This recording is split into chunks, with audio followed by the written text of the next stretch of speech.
Vastu Purush Mandala. The ancient Indian text Mayamattama Vastu Sastra, which was written thousands of years ago, explains the legends of Vastu Purush. According to Hindu mythology, Brahma, the creator of the universe, experimented with a new creature. He created a large cosmic man, who grew rapidly as he began to demolish everything in his path to satisfy his insatiable hunger. When he became unmanageably big so that his shadow fell on the earth like a permanent eclipse,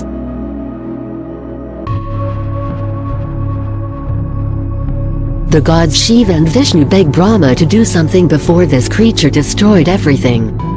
Brahma realized his mistake and called the Astadikapalaks, the gods of the 8 cardinal directions. Together, they overpowered the monster and held it flat against the earth while Brahma jumped on its middle. Then the monster cried out to Brahma, "You created me like this. So why am I being punished?" Brahma offered him a compromise and made the monster immortal with the boon that any mortal that builds a structure on earth would worship him. He was named Vastu Purush. Vastu Shastra gives the directive principles regarding construction of buildings so as not to annoy the Vastu Purush. These principles are explained with the help of the diagram called Vastu Purush Mandala. The Vastu Principle. Vastu Purush Mandala is one of the 5 Vastu principles which are used as a guide for designing and planning proportionate, aesthetic and beautiful buildings with the right measurements. Since Vastu is a science, it is based on logic and reasoning. Vastu Purush Mandala is a metaphysical square plan that illustrates how Vastu Purush was pinned down by Brahma and 44 gods, face down, with his head to the northeast and his feet towards the southwest. The diagram is divided into 9 by 9, that is 81 parts. The positions of the 45 gods who are holding down the Vastu Purush. 32 in the external enclosures and 13 in the internal enclosures. These symbolic gods rule various aspects of life and have certain inherent qualities. For example, there should be no weight on the central portion as it is ruled by Brahma, the Supreme One. It is to be kept open in the form of a central courtyard. This was mainly to allow proper flow of air and cross-ventilation. The function of the rooms placed in each area of the house was in accordance with the nature of the deity ruling that particular area. This is the diagram showing the ideal positions of different rooms in a small house, based on the Vastu Mandala grid 3 by 3. This is the diagram of the ideal positions of different rooms in a big house, based on the Vastu Mandala grid 5 by 5. Advantages of designing a house based on the Vastu Purush Mandala. According to Vastu Shastra, if the house is designed as per the Vastu Purush Mandala, a perfectly balanced environment which ensures enhanced health, wealth and happiness is created. There is a scientific explanation behind it. This is actually based on scientific principles wherein the sun, the 5 basic elements, the Earth's magnetic field, Earth's energy fields, and the 8 directions, and manipulated to create an atmosphere beneficial to man. The Vastu Pundits figured out that, when the different rooms were placed according to the Vastu Mandala created by them, good disposition to the sun, proper ventilation and lighting and privacy would be ensured in the building. Let's explain about what is the logic behind the positioning of different rooms according to the Vastu Purush Mandala. Because of the importance of sunlight to humans, the main aim of Vastu Shastra is to ensure that inmates of a house are inadvertently exposed to the useful rays of sunlight, even if they are inside the house the whole day.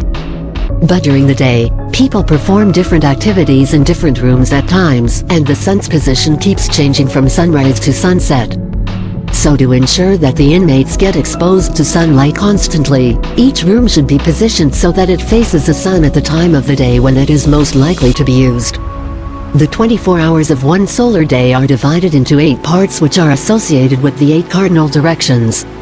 In each of these 8 periods, the sun is positioned in one of the cardinal directions. So the room which is most likely to be used during that period is located in this direction. This can be explained with the examples of different rooms. Puja room or meditation room is placed in the northeast direction. The logical reasoning for this can be explained. The period between 3 a.m. and 6 a.m., just before sunrise, is called Brahma Muhurt. At this time, the sun is in the northeastern part of the house.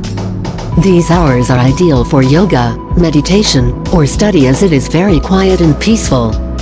Therefore, the northeast corner is the best position for the puja room or meditation room.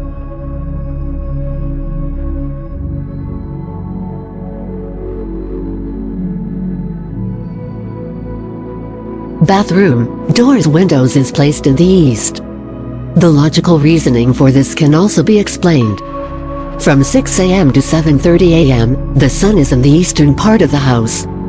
This is the time for bathing and preparing for the day, so east is a good location for a bathroom used for bathing purposes only.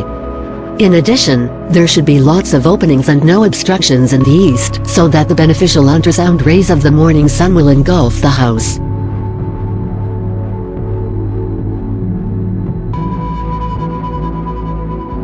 Kitchen is placed in the southeast. Logical reasoning behind it is that the time between 7:30 a.m. to 9 a.m., when the sun is in the southeast part of the house, is the best time for preparing food to be eaten later in the day.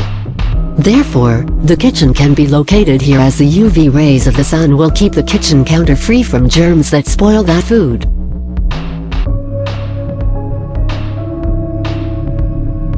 Bedroom, office, storeroom in the south. The reason is, the period between 9 a.m. and noon is a time for work. The sun is now in the south and hence this is the best position for an office and a bedroom.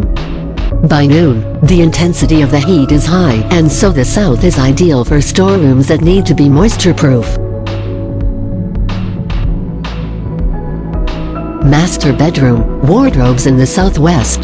The reason is, after lunch it is time for rest, so the time between noon and 3 p.m. is called Vishranti, the resting period.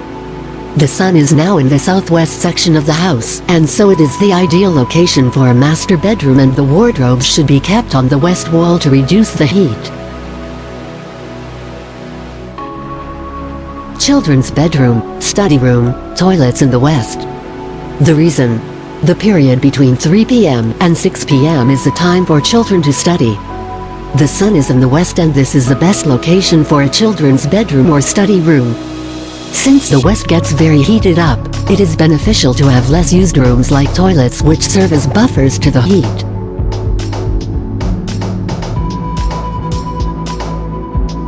The second bedroom, dining room in the northwest. The reason?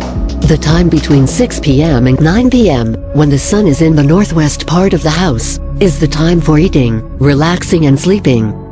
Therefore this direction is good for another bedroom and dining room. Safe, living room in the north.